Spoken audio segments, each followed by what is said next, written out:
questions 1 through 10 of the 2000 Grade 8 AMC 8.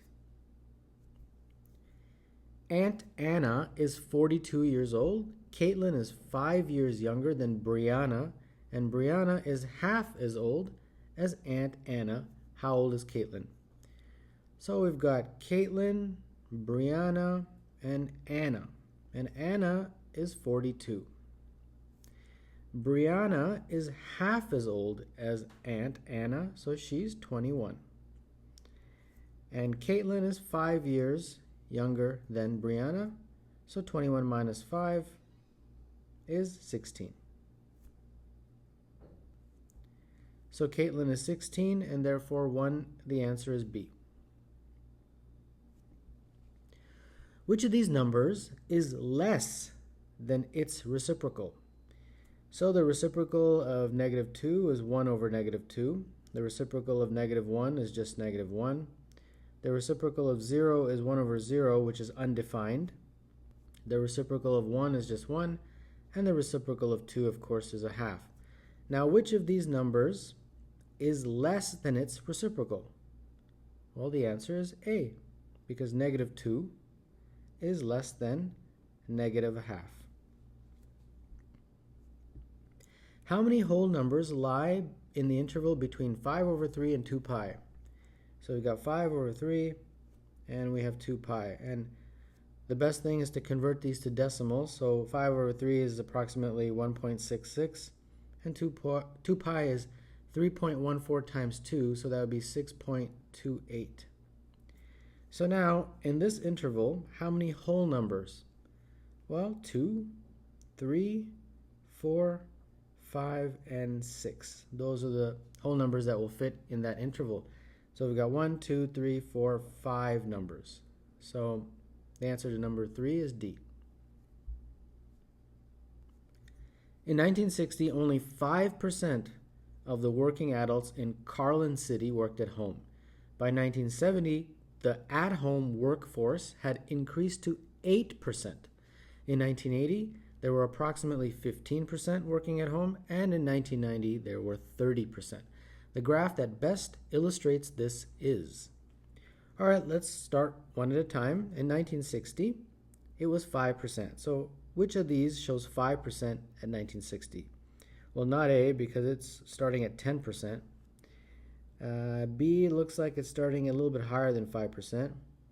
C is starting at 5%, and so is D, and so is E.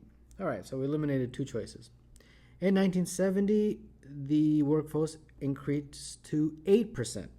So which of these is showing 8% of the ones that we still have remaining? 1970 looks like it's 8%. D, it's 10%, right? You can see that, so that's gone. And E looks like it is 8%. All right, so let's keep going. In 1980, it went up to 15%. So which of these two is showing 15% at 1980? C looks like it's showing 25% for 1980, so that's gone. So by process of elimination, the answer is E, and E is indeed showing 15% for 1980, and it's also showing 30% for 1990, which is what they said in the question. So the answer to number 4 is E. Each principal of Lincoln High School serves exactly one 3-year term. What is the maximum number of principals the school could have during an 8-year period? All right, let's say you've got an 8-year period, 0, 1, all the way up to 8. And they're saying, how many principals maximum can you get during these 8 years? Well, let's say the first principal just serves up until year 1. So this is principal number 1. The next principal, of course, would have to have the next 3 years because that is the length of the term. So that's principal number 2. The next principal, he serves, or she serves, another 3 years. Her 3 years. So that's the third principal. And the final principal gets the remaining 1 year and then 2 years after that. So this is 4. So the maximum, if you do it this way, in an 8-year period is 4 principals if each principal serves a 3-year term. So that would be C. Figure ABCD is a square. Inside this square, 3 smaller squares are drawn with side lengths as labeled. So we got one small square here, we got one medium size and one small size right there. The area of the shaded L-shaped region is, okay? So from here to here is 1, right? Because it's directly below that one. And from here to here is also 1 because it's directly opposite this one right here. So it looks like we've got a square that has area 1 times 1, which is 1. And now we have to find the area of this and that. Well, those are 2 rectangles, and each rectangle has an area of length times width, which is 3 times 1.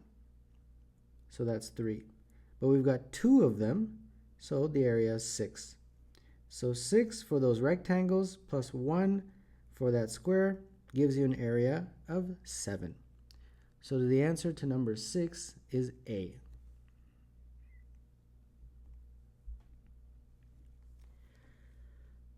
What is the minimum possible product of 3 different numbers from this set? So we've got a bunch of numbers here, and we have to choose 3 and multiply them, and we have to get the minimum possible. So if we choose 1 negative number and 2 positive numbers, we will get negative times positive times a positive, which is a negative number. And if we can make this negative number as big as possible, it will become as minimum as possible.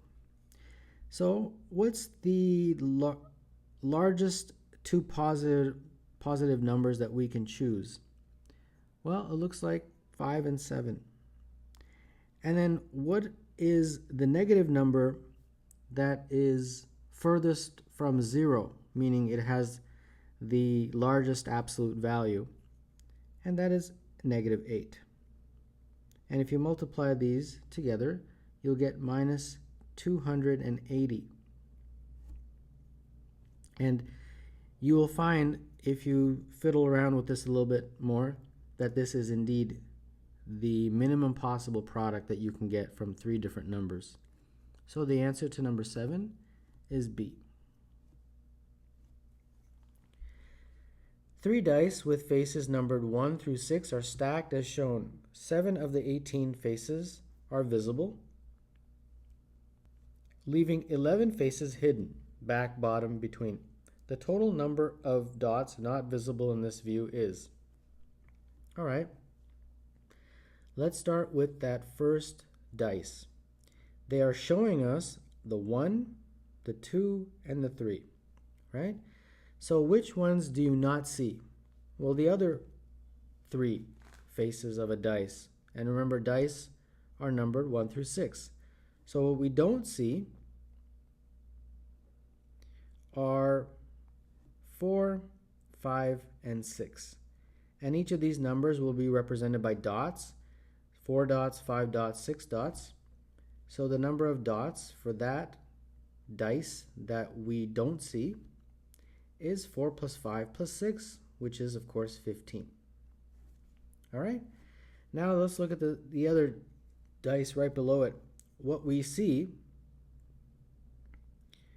is 4 and 6, it looks like. 4 and 6. So what we don't see are the other numbers, 1, 2, 3, and 5. And each of these, of course, will be represented by dots. So the total number of dots is going to be 1 plus 2 plus 3 plus 5, which is 11. And then the last dice, what we see is the 5 and the 1. So what we don't see is 2, 3, 4, and 6.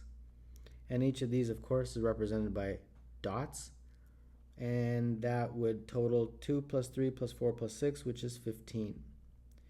So the total number of dots that we don't see. You add these up, 15 plus 11 plus 15, which is 41. So the answer here is D. 3-digit powers of 2 and 5 are used in this cross number puzzle. What is the only possible digit for the outlined square? So they're saying, what is the only possible number you can put in here? Only possible digit. All right. So let's understand this question. Across, you have to put a power of m. So in this box, you have to put a power of m, these 3 boxes.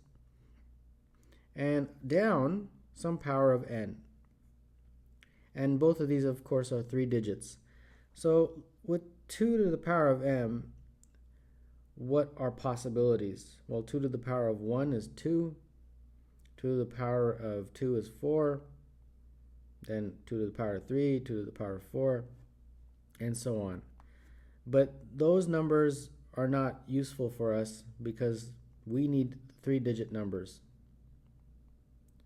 So if you keep making powers of 2, the only 3-digit numbers are 128, 256, and 512. So one of these is going to go in these 3 boxes, like that. Either you're going to write 128, or you're going to write 256, or you're going to write 512. All right? So we don't know which one.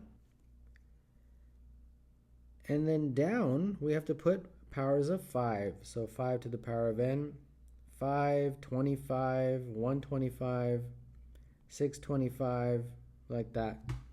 And 3125, we don't need to go beyond that. What we are interested in is just the 3-digit ones. So you're going to either write 125 or you're going to write 625, like that. Okay? So now we have to fill all this in to make it fit. Well, let's write the one that goes down. So either it's going to be 125, like that, or it's going to be 625. But regardless of which number you choose, this box is going to have a 2. All right? So it doesn't matter. And I think they were trying to help us with these numbers here, this 1 and the 2. But regardless, the number in here is going to be a 2 because there's only 2 possible choices. So now we have to fill in the across. What number are you going to put in that across panel? Well, the only 3-digit number that works from these 3 is this one, 256. So 256, like that. So this outlined square contains a 6, and that's the only possible choice. So number 9, the answer is D.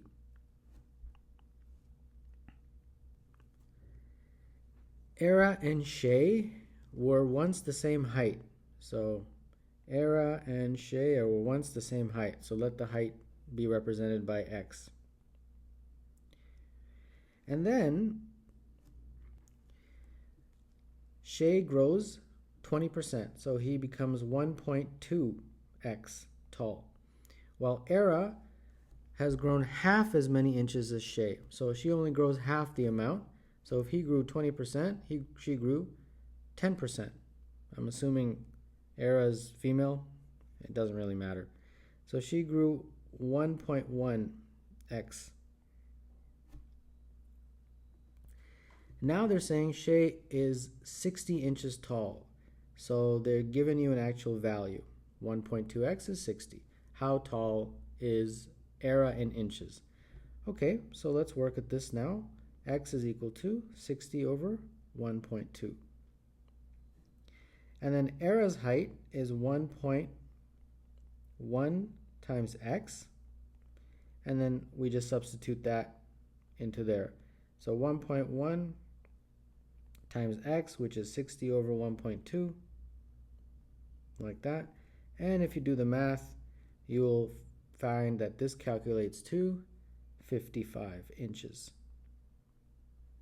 And therefore the answer to number 10 is E.